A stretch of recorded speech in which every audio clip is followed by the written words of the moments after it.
Hello എല്ലാവർക്കും നമ്മുടെ പുതിയ വീഡിയോയിലേക്ക് സ്വാഗതം. അപ്പോൾ ഇന്നൊരു ഞായറാഴ്ചയാണ്. അപ്പോൾ ഞായറാഴ്ച ദിവസത്തെ പ്രത്യേകത എല്ലാവർക്കും തിരക്കും കാര്യങ്ങളൊക്കെ ആയിരിക്കുമല്ലോ. അപ്പോൾ എനിക്കും ഇന്ന് അത്യാവശ്യം കുറേ സ്ഥലത്തൊക്കെ പോകാനൊക്കെ ഉണ്ട്. അപ്പോൾ ആദ്യം തന്നെ ഞാൻ എൻ്റെ പണിയിലേക്ക് കിടക്കുകയാണ്, മുറ്റടിക്കുകയാണ് കേട്ടോ. ഇന്നലെ വൈകുന്നേരമൊക്കെ നല്ല മഴയായിരുന്നു. അതൊക്കെ കഴിഞ്ഞ് മുറ്റമൊക്കെ ഉണങ്ങി നല്ല സുഖം കേട്ടോ. ഇപ്പോൾ മുറ്റടിക്കാൻ വേണ്ടി പൊടിയും ഇല്ല, ചളിയും ഇല്ല. അപ്പോൾ നല്ലൊരു കാലാവസ്ഥയുമാണ്. ഇപ്പോൾ രാവിലെ എഴുന്നേറ്റാൽ ആദ്യം ചെയ്യുന്ന കാര്യം പഴുത്ത മാങ്ങ വീണിട്ടുണ്ടോ എന്ന് നോക്കലാണ്.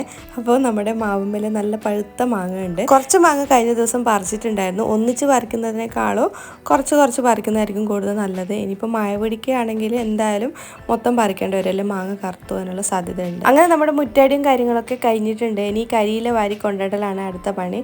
ഇപ്പം ഇതേടെ ഇടുമെന്നുള്ളതാണ് കൺഫ്യൂഷൻ. കാരണം ഇതിപ്പോൾ മഴക്കാലമായാലും കത്തിക്കാനൊന്നും പറ്റില്ലല്ലോ. അപ്പോൾ ഏതെങ്കിലും തെങ്ങിൻ്റെ ചുവട്ടിലൊക്കെയാണ് നമ്മളിപ്പോൾ കൊണ്ടിടാറ്. ഇപ്പോൾ അധിക ദിവസവും ഉച്ചയ്ക്ക് ശേഷം നല്ല മഴയാണ് കേട്ടോ. അപ്പോൾ രാവിലെ തന്നെ നമ്മൾ തുണികളൊക്കെ ഉണക്കി വെച്ചിട്ടില്ലെങ്കിൽ പിന്നെ അതുകൊണ്ട് കളിക്കേണ്ടി വരും. അതുകൊണ്ട് ഇന്നലെ ഉണങ്ങാത്ത തുണികളൊക്കെ ഞാൻ ഈ ഒരു സ്റ്റാൻഡിൻ്റെ മുകളിൽ വെച്ചിട്ടുണ്ടായിരുന്നു. ഇതൊക്കെ വെയിലത്ത് എടുത്ത് വെക്കുകയാണ് കേട്ടോ. പിന്നെ കുറച്ച് തുണി, വലിയ തുണികളൊക്കെ അയലയിലും ആറിയിട്ട് കൊടുക്കുന്നുണ്ട്. അങ്ങനെ രാവിലെ ചെയ്യേണ്ട അത്യാവശ്യം പണികളൊക്കെ കഴിഞ്ഞിട്ടുണ്ട്.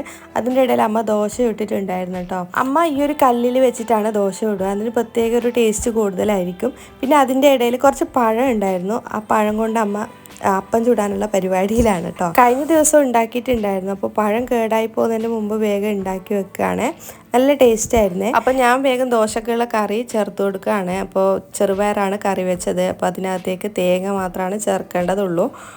മുളകും കാര്യങ്ങളൊക്കെ ആദ്യമേ ചേർത്തിട്ടുണ്ടായിരുന്നു. ഇനി വേഗം കാര്യങ്ങളൊക്കെ ചെയ്യണം. ഇന്ന് ദേവൂസിന് ഡ്രോയിങ്ങിന്റെ ക്ലാസ് ഉണ്ട് കേട്ടോ. പിന്നെ അവനെ കുളിപ്പിച്ച് റെഡിയാക്കുകയൊക്കെ ചെയ്ത് ഞാൻ കുളിക്കാനായിട്ട് റെഡിയാവാണ്. കറക്റ്റ് 10 മണിക്കാണ് ക്ലാസ് തുടങ്ങുക. സമയം ഇപ്പോൾ 9:30 ആയി. ഇനി വേഗം റെഡിയാവണം. അപ്പോൾ ഞാൻ കുളിയൊക്കെ കഴിഞ്ഞ് ചായ കുടിക്കാനുള്ള പരിപാടിയിലാണ്. അപ്പോൾ എല്ലാവരും ചായ കുടിക്കാൻ നോക്കുകയാണ്. അപ്പോൾ റെഗുലറിന് ചായ കൊടുത്തു. ഇനി ദേവൂസിനും എനിക്കും ചായ കുടിക്കണം. അപ്പോൾ ദേവൂസിന് ചായ ഭയങ്കര മടിയാണ് കുടിക്കാൻ വേണ്ടി. അപ്പോൾ ഞാനിങ്ങനെ നിർബന്ധിച്ചിട്ട് വാരി കൊടുക്കുകയൊക്കെ ചെയ്യണം, എന്നാലാണ്. അങ്ങനെ പെട്ടെന്ന് ചായയൊക്കെ കുടിച്ച് ഇറങ്ങി. ഏകദേശം 10 മണി ആവാറായിട്ട് ദേവൂസിനെ അവിടെ ഇറക്കി കൊടുത്തിട്ട് ഞാൻ അവിടുന്ന് അമ്മൂൻ്റെ വീട്ടിൽ പോയി. 10 മണി മുതൽ 11:30 വരെയാണ് ഇവിടെ ക്ലാസ്. എന്നിട്ട് 11:30 ആകുമ്പോൾ ദേവൂസിനെയും കൂട്ടി ഇന്ന് മുടി വെട്ടാനുണ്ടായിരുന്നു അവൻ്റെ. അപ്പോൾ വൈകുന്നേരം നമുക്കൊരു കല്യാണം ഉണ്ട് കേട്ടോ. അപ്പോൾ മുടി നല്ല പോലെ വളർന്നിട്ടുണ്ട്. ഞാൻ മുടി വെട്ടാൻ വേണ്ടി ഇവിടെ വെയിറ്റിങ്ങിലാണ്. എനിക്ക് 2-3 കമൻറ്റ് വന്നിട്ടുണ്ടായിരുന്നു, ദേവൂസിൻ്റെ ഹെയർ സ്റ്റൈൽ ഒന്ന് കാണിച്ചു തരുമെന്ന്.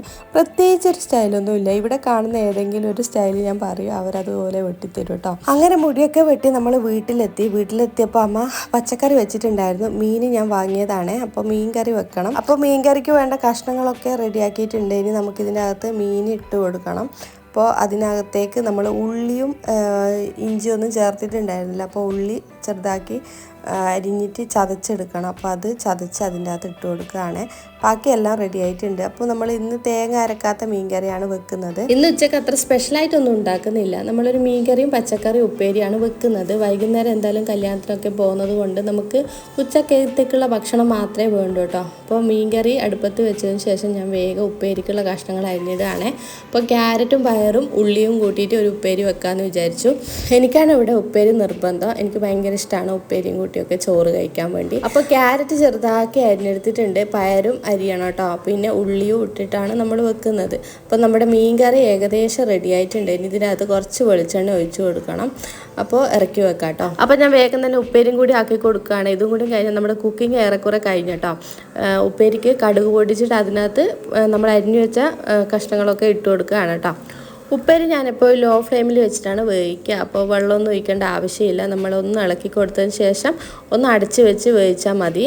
ഒന്ന് അമർത്തി മൂടിയിട്ട് പിന്നെ ലോ ഫ്ലെയിമിൽ വെച്ചിട്ട് ഉപ്പേരി ആക്കി എടുക്കുകയാണ്. അപ്പോൾ ഫുഡൊക്കെ ആയതിനു ശേഷം എല്ലാം മേശപ്പുറത്ത് എടുത്ത് വെക്കലാണ് അടുത്തതിൻ്റെ പണി. അപ്പോൾ പാത്രങ്ങളൊക്കെ ഒഴിച്ച് എല്ലാം മേശമേൽ എടുത്ത് വെക്കുകയാണ്. പിന്നെ മീൻ മുളകിട്ടത് ഞാൻ അതുപോലെ തന്നെ എടുത്ത് വെക്കുകയാണ്. അപ്പോൾ ആവശ്യാനുസരണം എടുക്കാമല്ലോ. പിന്നെ അത് പാത്രത്തിലാക്കുന്നതിനേക്കാളും ചട്ടി തന്നെ വെക്കുന്നതായിരിക്കും കൂടുതൽ ടേസ്റ്റ്. അപ്പോൾ അതങ്ങനെ തന്നെ അവിടെ വെച്ചു. ഇനി കുറച്ച് പാത്രങ്ങൾ നമുക്ക് കഴുകാനുണ്ട്. കുറച്ച് പാത്രം നേരത്തെ കഴുകി വെച്ചിട്ടുള്ളത് കൊണ്ട് കുറച്ച് മാത്രമേ ഉള്ളൂ. ഇനി ഉപ്പേരി വെച്ചതും ചോറ് വെച്ചതും കറി വെച്ചതും ഒക്കെ വലിയ പാത്രങ്ങളാണ് കഴുകാനുള്ളത്. അതൊക്കെ ഞാൻ ഇവിടുന്ന് തന്നെയാണ് കഴുകുക കേട്ടോ. അത് നമ്മുടെ അടുപ്പിൽ നിന്ന് അങ്ങനെ പുക പിടിക്കില്ല.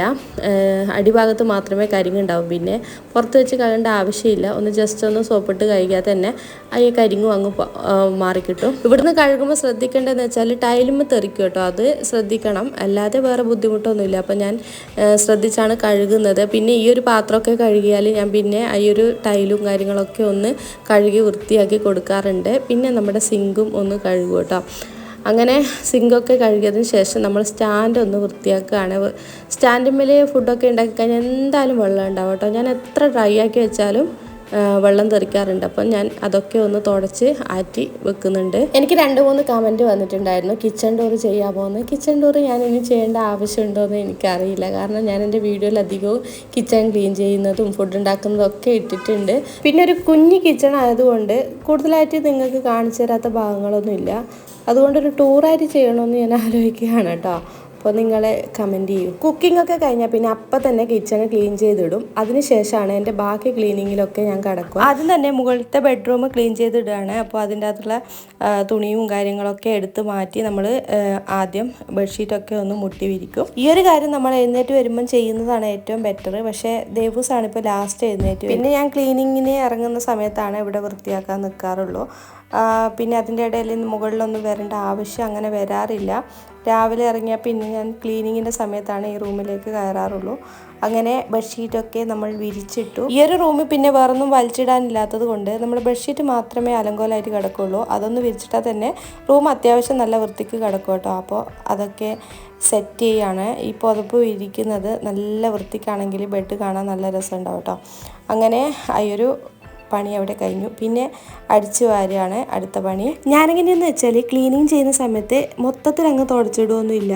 ഒരു ദിവസം മുകളിലത്തെ റൂമൊക്കെ തുടച്ചിടുകയാണെങ്കിൽ പിറ്റേ ദിവസമായിരിക്കും താഴെ ക്ലീൻ ചെയ്യുക. മൊത്തം ചെയ്യുകയാണെങ്കിൽ നമുക്ക് ഭയങ്കര ബുദ്ധിമുട്ടായിരിക്കും. അതുകൊണ്ട് ഇന്ന് നമുക്ക് മുകളിലൊന്നും ക്ലീൻ ആക്കാനില്ല. കഴിഞ്ഞ ദിവസം ഞാൻ മൊത്തം ഒന്ന് റീസെറ്റ് ചെയ്തിട്ടാണ് കേട്ടോ ക്ലീൻ ചെയ്തിട്ട്. അതുകൊണ്ട് ഇന്ന് താഴെ മാത്രമാണ് തുടച്ചിടുന്നുള്ളൂ. എത്ര സമയമില്ലെങ്കിലും മുകളിലും താഴെയൊക്കെ അടിച്ചു വാരി ഇടാറുണ്ട്. പക്ഷെ തുടക്കൽ മൊത്തത്തിൽ തുടക്കലില്ലെന്നേ ഉള്ളൂ. അപ്പോൾ നമ്മൾ താഴെ അടിച്ചു വാരി ഇടുകയാണ്. സമയം വൈകുന്നേരം ആവാറായി. അപ്പോൾ വേഗം പണി തീർത്തിട്ട് വേണം നമുക്ക് കല്യാണ വീട്ടിൽ പോകാൻ വേണ്ടി. അപ്പോൾ വേഗം തന്നെ കാര്യങ്ങളൊക്കെ ചെയ്യുകയാണ് കേട്ടോ. ഇനി വാതുക്കലും ഈ ഒരു ഭാഗമൊക്കെ അടിച്ചു വാരാനുണ്ട്. എന്നിട്ട് ഇവിടെ മാത്രം ഒന്ന് തുടക്കണം.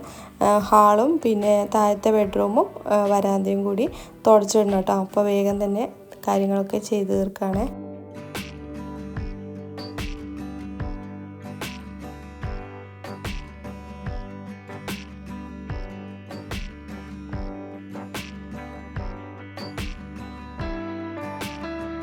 പിന്നെ താഴത്തെ ഹാളും കാര്യങ്ങളൊക്കെ ഒന്ന് തുടച്ചിട്ടു. കാര്യമായിട്ട് പൊടിയും കാര്യങ്ങളൊന്നും ഇല്ല. പക്ഷേ ഇന്ന് തുടച്ചില്ലെങ്കിൽ നാളെ മൊത്തം തുടക്കേണ്ടി വരും. അപ്പം ഞാനിങ്ങനെ ഓരോ സെക്ഷനായിട്ട് തുടക്കുന്നത് കൊണ്ട് ഇന്ന് തുടക്കൽ നിർബന്ധമാണ് കേട്ടോ. അപ്പോൾ അരുവും മൂലയൊക്കെ ശ്രദ്ധിച്ച് തുടക്കുകയാണ്. ഈ ഒരു ഭാഗത്താണ് പൊടി കൂടുതലായിട്ട് കാണുന്നത്.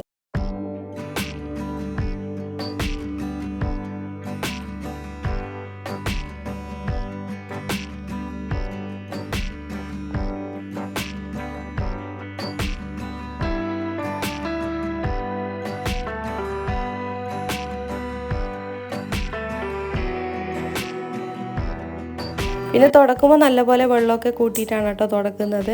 അപ്പോൾ നല്ല വൃത്തിക്ക് കിടന്നോളും. ഇപ്പം കാര്യമായിട്ട് പൊടിയും കാര്യങ്ങളൊന്നും ഇല്ലാത്തത് കൊണ്ട് നല്ല ക്ലീനായിട്ട് തന്നെ കിടക്കുന്നുണ്ട് കേട്ടോ തറയൊക്കെ. ഇവിടെ കാര്യമായിട്ട് പൊടിയും കാര്യങ്ങളൊക്കെ ഉണ്ടാവുക വരാന്തയിലാണ്. അപ്പോൾ വരാന്തയും നല്ല വൃത്തിക്ക് തുടച്ചു കൊടുക്കുന്നുണ്ട്. മഴക്കാലം തുടങ്ങിയതോടെ സ്റ്റെപ്പും ഞാൻ എപ്പോഴും ക്ലീനാക്കി ഇടാറുണ്ട്. മുറ്റടിക്കുമ്പോൾ തന്നെ സ്റ്റെപ്പ് ഒന്ന് കഴുകിയിടാറുണ്ട് കേട്ടോ. ഇപ്പോൾ പുറത്തൊക്കെ പോയിട്ട് സ്റ്റെപ്പുമ്മിലാണ് ചെരുപ്പൊക്കെ കഴിച്ചിടുക. അപ്പോൾ അതിൻ്റെ ചളിയും കാര്യങ്ങളൊക്കെ ഉണ്ടാവും. അതുകൊണ്ട് വെള്ളമൊക്കെ കൂട്ടി ഞാൻ ഇടയ്ക്കിടയ്ക്ക് കഴുകാറുണ്ട്. പിന്നെ ഈ വരാന്തയിലുള്ള ബെഞ്ചിൻ്റെ അടിയിലും നല്ലപോലെ നനച്ച് തുടച്ചു കൊടുക്കുന്നുണ്ട്. പിന്നെ ഇവിടെ അടിച്ചിട്ടാൽ അത്ര ക്ലീൻ ആവില്ല. നമ്മൾ നീക്കിയൊക്കെ അടിച്ചാലാണ് ക്ലീൻ ആവുള്ളൂ. അതുകൊണ്ട് തന്നെ അവിടെയും കൂടി നല്ലപോലെ നനച്ച് തുടച്ചു കൊടുക്കുന്നുണ്ട് കേട്ടോ. ഞാനെങ്ങനെയാണെന്ന് വെച്ചാൽ ഒരു ദിവസം മുകളിൽ തുടക്കുകയാണെങ്കിൽ പിറ്റേ ദിവസം വരാന്തയും ഹാളും ഒക്കെയാണ് തുടക്കുക. പിന്നെ കിച്ചൺ എല്ലാ ദിവസവും ക്ലീൻ ആക്കി ഇടാറുണ്ട് കേട്ടോ. അങ്ങനെ താഴത്തെ തുടക്കലും കാര്യങ്ങളൊക്കെ കഴിഞ്ഞിട്ടുണ്ട്. ഇനി അടുത്ത പണി തുണി ആറിയത് എടുത്തു വെക്കുക എന്നുള്ളതാണ്. അപ്പോൾ നല്ല മഴക്കാറ് വരുന്നുണ്ട് കേട്ടോ. അപ്പോൾ തുണിയൊക്കെ ഒരുവിധം ആറിയിട്ടുണ്ട്. കട്ടിയുള്ള ഡ്രസ്സ് മാത്രമേ ആറാത്തുള്ളൂ, ബാക്കിയെല്ലാം ആറിയിട്ടുണ്ട് കേട്ടോ. രാവിലെ അലക്കുന്നത് കൊണ്ട് നമ്മുടെ തുണി ഏകദേശം അങ്ങ് ആറി കിട്ടാറുണ്ട് കേട്ടോ. പിന്നെ വാഷിംഗ് മെഷീനകത്ത് ഇടുന്നത് കൊണ്ട് പെട്ടെന്നങ്ങ് ആറി കിട്ടും. പിന്നെ പകല് നല്ല വെയിലാണ്, വൈകുന്നേരം ആകുമ്പോഴാണ് പലപ്പോഴും മഴ പെയ്യാറ്. പിന്നെ ഈ ഒരു ഭാഗത്ത് നല്ല വെയിലുള്ളത് കൊണ്ട് ഒരുവിധം ഡ്രസ്സൊക്കെ ആറിയിട്ടുണ്ട്. ഇനി ആറാത്ത ഡ്രസ്സൊക്കെ വേറെ തന്നെ എടുക്കുകയാണ് കേട്ടോ. അപ്പോൾ 6 മാത്രം ഞാൻ എടുക്കുകയാണ്. അങ്ങനെ 6 ഡ്രസ്സൊക്കെ എടുത്തു വെച്ചതിന് ശേഷം പിന്നെ ആറാത്ത ഡ്രസ്സൊക്കെ നമ്മൾ ഈ ഒരു ഡ്രസ്സിങ് ഹോൾഡറിൻ്റെ മുകളിലാണ് കേട്ടോ ഇട്ട് കൊടുക്കുക. അപ്പോൾ ഇതിൻ്റെ മുകളിൽ വെച്ചിട്ട് നമ്മൾ അകത്തെടുത്ത് വെക്കും, പിറ്റേന്ന് വെയിലത്തെടുത്ത് വെക്കും. അങ്ങനെയാണ് കേട്ടോ ആറ്റാറ്. ഒരുവിധം തുണിയൊക്കെ ആറിയിട്ടുണ്ട്. ഒരു 3-4 ഡ്രസ്സ് മാത്രമേ ആറാത്തുള്ളൂ, അത് ഇതിൻ്റെ മുകളിൽ ഇട്ട് കൊടുക്കുകയാണ്. പിന്നെ വലിയ തുണിയൊന്നും ഇതിൻ്റെ മുകളിൽ ഇടാൻ പറ്റില്ല, മുണ്ടും അങ്ങനത്തെ കാര്യങ്ങളൊന്നും ഇടാൻ പറ്റില്ല. പിന്നെ മാക്സി അങ്ങനത്തെ കാര്യങ്ങളൊക്കെ ഇടാം കേട്ടോ. അപ്പോൾ അതൊക്കെ ഇതിൻ്റെ മുകളിൽ വിരിച്ചിട്ട് കൊടുക്കുന്നുണ്ട്. ചുരിദാറും കാര്യങ്ങളും പെയിൻറ്റും ഒക്കെ ഉണ്ട് കേട്ടോ. അതൊക്കെ ഇതിൻ്റെ മുകളിൽ നല്ല വൃത്തിക്ക് നമുക്ക് ആറിയിടാൻ പറ്റും. ഇനി ഫുള്ളായിട്ട് മഴയൊക്കെ പെയ്താലാണ് ബുദ്ധിമുട്ടുണ്ടാവുക. അപ്പോൾ ആറിയിടാൻ നമുക്ക് പ്രത്യേകിച്ച് ഒരു സ്ഥലം ഇല്ലാത്തത് കൊണ്ട് മുകളിലത്തെ ഹാളിലാണ് നമ്മൾ അയൽ കെട്ടാറ്. പിന്നെ ഈ ഒരു ഹോൾഡറിൻ്റെ മുകളിലും കുറേ ഡ്രസ്സൊക്കെ കൊള്ളും. അപ്പോൾ അങ്ങനെയൊക്കെയാണ് ഞങ്ങൾ മഴക്കാലത്ത് ആറ്റാറ് കേട്ടോ. അങ്ങനെ തുണിയൊക്കെ ഏകദേശം എടുത്തു വെച്ച് ബാക്കി തുണിയൊക്കെ ഇതിൻ്റെ മുകളിൽ ഇട്ടതിന് ശേഷം പിന്നെ ഞാൻ മുറ്റമൊന്ന് അടിച്ചിടാമെന്ന് വിചാരിച്ചു. ഇത് ഞാൻ എന്നും ചെയ്യുന്ന കാര്യമൊന്നുമല്ല, ചില ദിവസങ്ങളിൽ മാത്രം ഞാനിങ്ങനെ അടിച്ചിടാറുണ്ട് കേട്ടോ. അകമൊക്കെ വൃത്തിയായി കഴിഞ്ഞതിന് ശേഷം പിന്നെ മുറ്റത്ത് നോക്കുമ്പോൾ ഫുള്ള് കരിയിലും കാര്യങ്ങളൊക്കെ ആണെങ്കിൽ ഞാൻ ഇടയ്ക്ക് ഇങ്ങനെ അടിച്ചിടാറുണ്ട്. അപ്പോൾ ചെടിയൊക്കെ ഞാൻ നനച്ചിട്ടുണ്ട്, അത് കഴിഞ്ഞിട്ടാണ് നമ്മൾ അടിച്ചു വാരി ഇടുന്നത്. പിന്നെ അത്ര കരിയിലും കാര്യങ്ങളൊന്നും അങ്ങനെ കാര്യമായിട്ടൊന്നുമില്ല, കുറച്ച് മാത്രമേ ഉള്ളൂ. അത് ഒന്ന് അടിച്ചു വരിടുന്നുണ്ട്. രാവിലെ അടിച്ച് ഇട്ടത് കൊണ്ടും പൊതുവേ ഇപ്പോൾ ഇല വീഴുന്നത് വളരെ കുറവാണ്, അതുകൊണ്ടും അങ്ങനെ ഒരു കാടും കാര്യങ്ങളൊന്നും ഇല്ല. അപ്പോൾ ഇതൊക്കെ അടിച്ചു വാരി നമ്മൾ കൊണ്ടിടലാണ് അടുത്ത പണി. എനിക്കാണെങ്കിൽ മുറ്റടിക്കുന്നത് ഭയങ്കര ഇഷ്ടമാണ്. അതുകൊണ്ട് തന്നെ ഇങ്ങനത്തെ നല്ലൊരു കാലാവസ്ഥയൊക്കെ ആണെങ്കിൽ മുറ്റടിക്കാൻ നല്ല രസമായിരിക്കും. ഈ ഒരു സമയത്ത് പിന്നെ അധികം പൊടിയും കാര്യങ്ങളും ഇല്ല, പിന്നെ മുറ്റമൊക്കെ ഒന്ന് ഉണങ്ങി നല്ല വൃത്തിക്ക് കിടക്കുന്നുണ്ട് കേട്ടോ. അതുകൊണ്ട് തന്നെ അടിച്ചു വരാനും നല്ല സുഖമാണ്. ഒരു 7:30 ആകുമ്പോഴാണ് കല്യാണ വീട്ടിലേക്ക് പോകേണ്ടത്. സമയം ഇപ്പോൾ 6:30 ആയിട്ടോ. അപ്പോൾ എൻ്റെ പണികളൊക്കെ വേഗം കഴിഞ്ഞിട്ട് വേണം എനിക്ക് കുളിക്കാൻ വേണ്ടി. പിന്നെ ഡ്രസ്സൊക്കെ അയൺ ചെയ്യാനൊക്കെ ഉണ്ട് കേട്ടോ. അങ്ങനെ എൻ്റെ ഇന്നത്തെ ക്ലീനിങ്ങും കാര്യങ്ങളൊക്കെ കഴിഞ്ഞു. അപ്പം നമ്മുടെ ഇന്നത്തെ നാട്ടിൻ പുറത്തുള്ള ഒരു സൺഡേ വ്ളോഗാണ് കേട്ടോ നിങ്ങൾക്ക് ഞാൻ കാണിച്ചു തന്നത്. അപ്പോൾ ഇങ്ങനെയൊക്കെയാണ് എൻ്റെ സൺഡേ. പിന്നെ ഒരു 7:30 ആകുമ്പോൾ ഞങ്ങളെല്ലാവരും കൂടി കല്യാണ വീട്ടിലേക്ക് പോയി. വീട്ടിൻ്റെ അടുത്ത് തന്നെയാണ് കേട്ടോ, അപ്പോൾ നടന്നു പോകേണ്ട ദൂരമേ ഉള്ളൂ. അപ്പോൾ ഇതാണ് കല്യാണ ചെക്കനും പെൺകുട്ടിയും. പിന്നെ അവിടെ പോയി കുറേ നേരം അവിടെ ഇരുന്ന് പിന്നെ ഭക്ഷണമൊക്കെ കഴിച്ച് നേരെ വീട്ടിലേക്ക് പോന്നു. അപ്പോൾ ഇന്നത്തെ എൻ്റെ വീഡിയോ ഇത്രയേ ഉള്ളൂ. അപ്പോൾ നാളെ മറ്റൊരു നല്ല വീഡിയോ ആയിട്ട് വരാം. അപ്പോൾ എല്ലാവർക്കും ബായ്.